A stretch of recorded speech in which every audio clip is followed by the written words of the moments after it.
Yo, what's up guys? Welcome back to the channel. In this tutorial, I'm going to show you what to do if you ever get logged out of your Lendingclub account. Don't worry, it's a simple recovery process. Let me show you.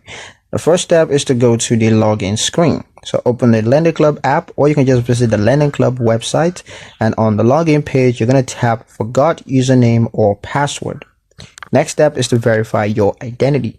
Now you're going to be asked for details like your email address or your username, possibly the last 4 digits of your social security number, as well as your date of birth. This step helps to confirm that it's really you. Next is to reset your credentials.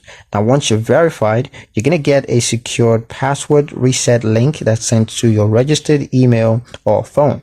Just follow the instructions to set a new strong password. Once that's done, the final step is to log back in. Just return to the Lendingclub app or the site and then enter your updated login details, and you should have full access again. And that's pretty much it for the video, guys. Hope you liked it. Hope you found the information here useful enough.